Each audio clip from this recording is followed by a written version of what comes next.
Why are they dancing in the woods with frisbees? Obviously, it's not because they're any good at disc golf. Wow, they do look really, really happy. I wonder what they're doing.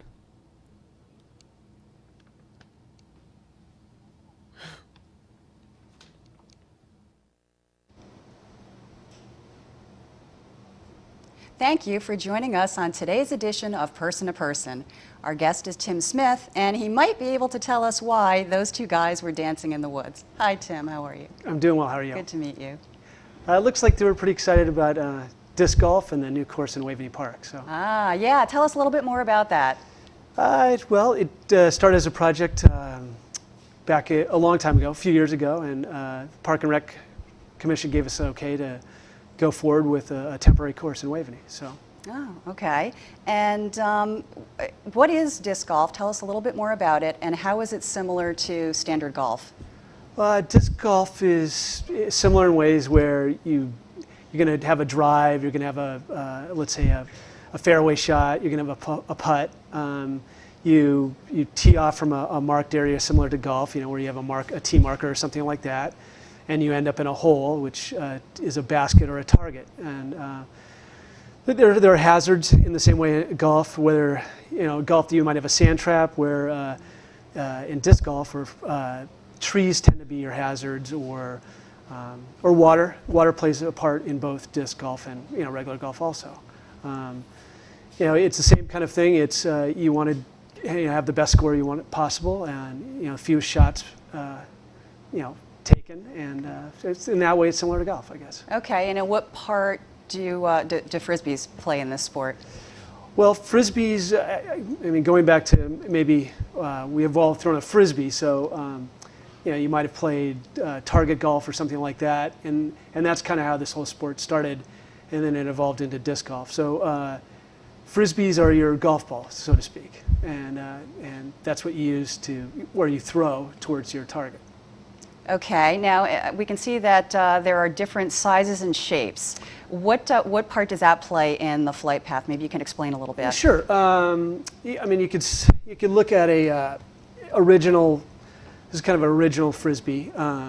This is actually from the '60s, and so that's kind vintage. Vintage, exactly. And then they kind of moved on. this is your typical frisbee today that everyone plays with on the beach, or ultimate frisbee or something like that. And then they kind of, the sport's called disc golf because of the trademark infringements. So you can't call it frisbee golf, they call it disc golf, and that's kind of where disc golf comes from. And they have different types of discs. You can see there's all types of colors. Actually, I think we're going to see a little bit of a demonstration here. We'll come back to this.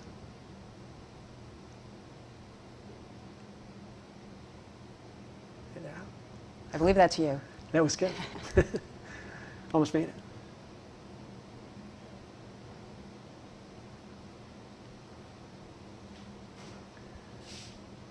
So you can see there how the trees affect the shot. If you hit a tree, sort of go around, it bends around. Yeah, they did deflect in a direction you might not want to go to. Now, which disc would you use for that kind of a shot? That looked like a mid-range shot. You could use either putter or something like this, which is you can see the edge is not quite as sharp. And I'll kind of run them through. A putter again has a flatter edge, so it's more stable. It'll fly flat, longer. You use a mid-range. It'll go farther. It's almost as stable as a putter. Okay. But it'll at the end of its flight, it'll tend to fade off to one way or another. Okay. Whereas a driver that's going the furthest distance. Goes farther, but it's less predictable in its finish. Obviously there's all types of colors, and there are different plastics actually too. And this is kind of the original plastic, which is very kind of grippy. It's not as they don't go as far, which sounds funny, but these have less drag, the candy plastic like this, and now they have a new plastic which is called Flex, which is very, very bendable and pliable. Okay. And these take if you hit a lot of trees, these are better discs to have because they'll take a better beating. Oh, okay, so they'll go right through. Yeah, and you can see this disc I've had for a long time. The more trees it hits, let's say, the more you can shape the shot. It's weird. The more beat up they are, the easier they are to control. So. And how many different ways are there to throw? There's many different ways to throw, and you can throw. There's no rule on one way to throw versus another way. In other words, however you can advance the disc forward. You can see that was a backhand. It's much like tennis, where the stroke that's a backhanded stroke. I don't know if they have any. There's another backhanded stroke, and there's other ones called forehand, which if you think about tennis, with a racket, you have forehand, which would be like a flick. I don't know if I see that there, but and then there's you can throw it over your head. Any way you can to advance the disc forward, you're allowed to. That's another forehand where they're just shooting into. That's the 7th hole at the park. Those are the 2 wide open holes where we utilized the leaf mulch area, where the town of New Canaan recycles their leaves. Okay.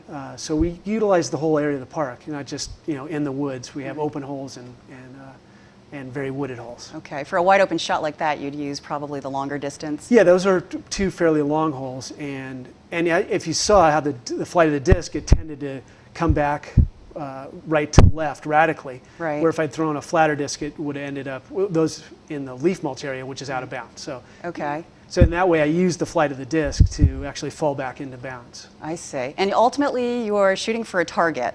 That's what the baskets are for, Right, I assume? Exactly. So baskets, or they call them pole holes, or that. If you equate it to golf, if the disc goes in the basket, you've holed out. Some people use targets, trees, or they even have tone poles where if the disc hits the pole, it'll make a sound. But you can see how the chains help the disc stay in the basket. Now, if it lodges in the chains and doesn't fall into the basket, that's okay. If it lands on top of the basket, that is not allowed. You still have to put it in the basket. And you can see people making shots there. That guy looked pretty excited.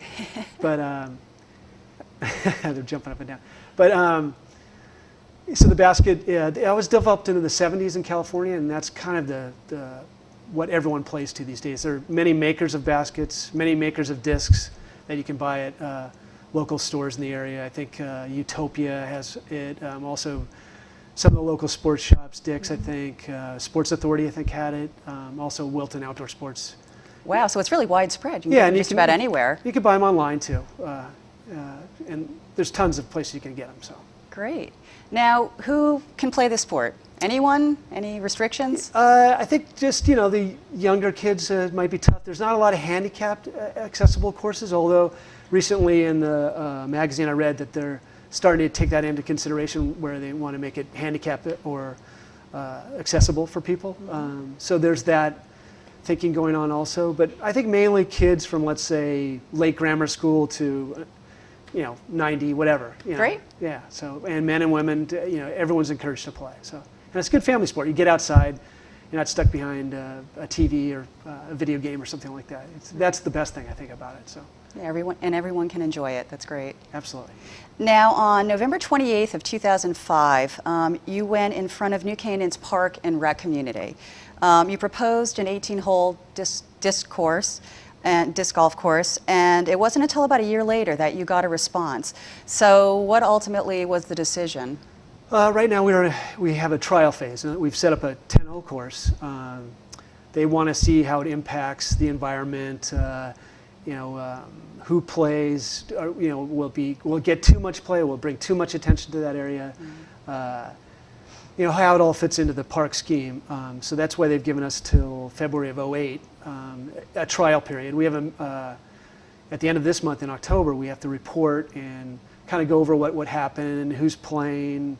But we've got a lot of interest from the community. The New Canaan Nature Center has called us, and they're setting up a 4-hole course for their fall festival. Oh, great. So in that way, we hope to get the community involved. And there's probably a dozen regular players now on the course, and people have visited from other towns, of course, and other courses, just to kind of check it out. So you don't anticipate any issues? No, I think it's all pretty positive so far.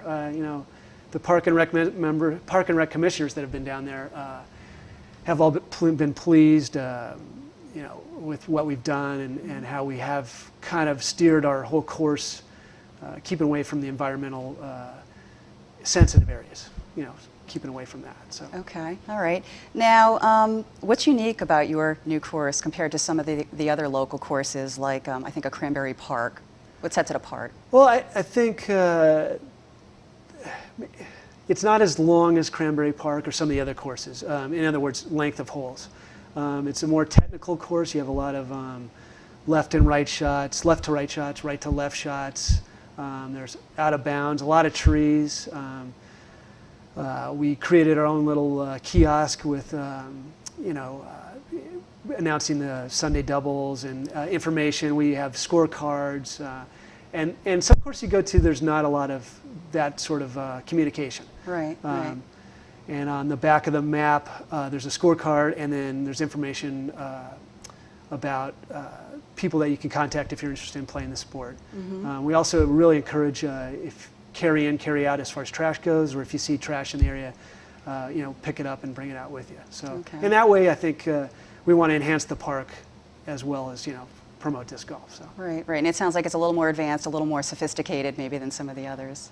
Yeah, I mean, I think communication is the key, and Right. and if you keep that going, it'll be successful, I think so. Well, that's great. Yeah. Excellent.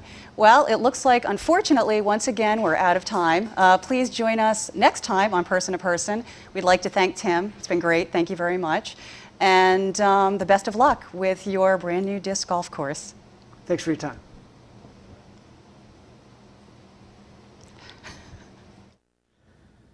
So that's what disc golf is all about. And that's what they were dancing. Wow, new course. I gotta go check that out.